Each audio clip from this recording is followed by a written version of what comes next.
Hello everyone, आप सभी का आपके channel maths classes bye Poonam में स्वागत है। स्टूडेंट्स, डीओई वर्कशीट करेंगे हम क्लास 10th की। उसमें एक रूट 5 को अपरिमेय संख्या प्रूव करना है। मैंने रूट 2 को हिंदी में समझाया था, अभी मैं रूट 5 को इंग्लिश में समझाऊंगी कि रूट 5 इज़ इर्रेशनल नंबर हमें प्रूव करना है। तो इसके लिए हम क्या करेंगे, हम मान लेते हैं, let us assume that root 5 is rational number. इसका उल्टा लेकर चलते हैं कि ये एक रैशनल नंबर है।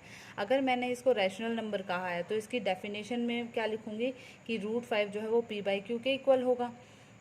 ओके, तो रूट 5 जो है वो p/q के इक्वल है, जहाँ p q है इंटीजर्स हैं और q is not equal to 0 है।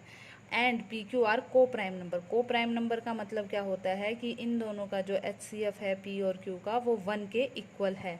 यानी इन दोनों में कोई भी कॉमन फैक्टर नहीं है सिवाय 1 के। इन दोनों का कॉमन फैक्टर क्या होगा, 1 होगा। और कोई भी इन दोनों को डिवाइड नहीं करता है, दोनों 1 से डिवाइड होते हैं और किसी से नहीं होते हैं।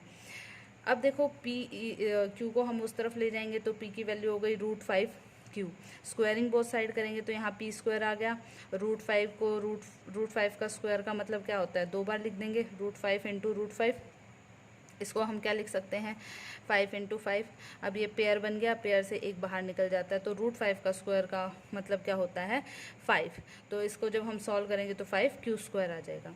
यहाँ से मैंने क्या लिखा है कि अगर मैं किसी नंबर को किसी का मल्टीपल लिख रही हूँ तो वो नंबर इसको ज़रूर डिवाइड करेगा। अब 4 को ही मान लो मैंने 2 का मल्टीपल लिखा है, 2 2 ज़ा 4 होता है, मुझे पता है, मैंने यहाँ m लिख दिया। अब यहाँ से क्या होता है कि 2 जो है इस p² को डिवाइड करेगा, 2 जो है वो p² को डिवाइड करेगा। तो थ्योरम कहती है अगर 2 जो है वो कोई प्राइम नंबर किसी नंबर को के स्क्वायर को डिवाइड कर रहा है तो वो उसका सिंपल नंबर को भी डिवाइड करेगा। 2 अगर 4 को डिवाइड कर रहा है तो 2 2 को भी डिवाइड करेगा। अब यहीं से आप चेक कर सकते हैं कि अगर देखो p² को मैंने मान लिया 4 है, तो 2 अगर 4 को डिवाइड कर रहा है तो यहाँ से 2 जो है वो 2 को भी डिवाइड करेगा, क्योंकि 4 जो है वो 2 का स्क्वायर है। तो ये थ्योरम कहती है।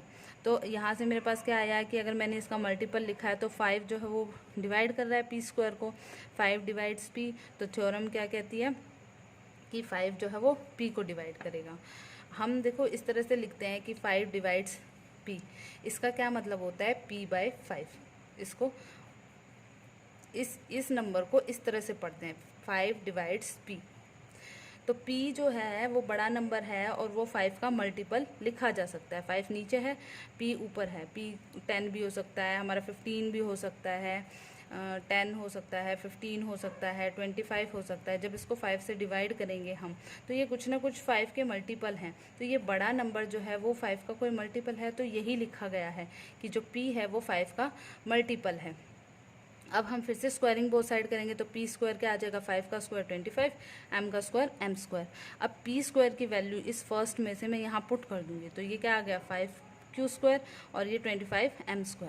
5 से 25 कैंसिल हो गया तो q² आ गया 5m²। अब फिर यहाँ से फिर से देखो, अब ये नंबर जो है 5 का मल्टीपल लिखा गया, तो 5 जो है इसको डिवाइड करेगा q² को, और थ्योरम बाय थ्योरम हम ये कह सकते हैं कि 5 जो है वो q को डिवाइड करेगा। अब 5 q को भी डिवाइड कर रहा है और 5 p को भी डिवाइड कर रहा है, तो ये कॉमन फैक्टर आ गया p और q का दोनों का। तो p q का दोनों का कॉमन फैक्टर क्या आ गया, 5। पर हमने तो माना था, हमने ऊपर क्या कहा था कि p q का जो कॉमन फैक्टर है वो सिर्फ 1 है। पर यहाँ से हमने जब सॉल्व किया तो यहाँ से मेरे पास क्या आ गया है, p q का जो कॉमन फैक्टर है वो 5 भी है। तो ये तो हमारी गलत होगी condition. It means both p and q have at least 5 as a common factor. This contradict the fact कि that root 5 is a rational number. हमने क्या माना था कि रूट 5 रैशनल नंबर है, तो ये कॉन्ट्राडिक्शन आ गई, ये गलत प्रूफ हो गया कि रूट 5 को जो तुमने माना था, हमने माना था रैशनल नंबर, वो गलत है। तो रूट 5 कैसा नंबर है, इर्रेशनल नंबर है। तो ये बहुत इंपॉर्टेंट क्वेश्चन है, प्लीज़ आप इसको बहुत अच्छे से प्रैक्टिस करें, और ये क्वेश्चन जो है वो पेपर में पूरे आने के चांसेस होते हैं, तो इसकी तैयारी बहुत अच्छे से करें। Thank you.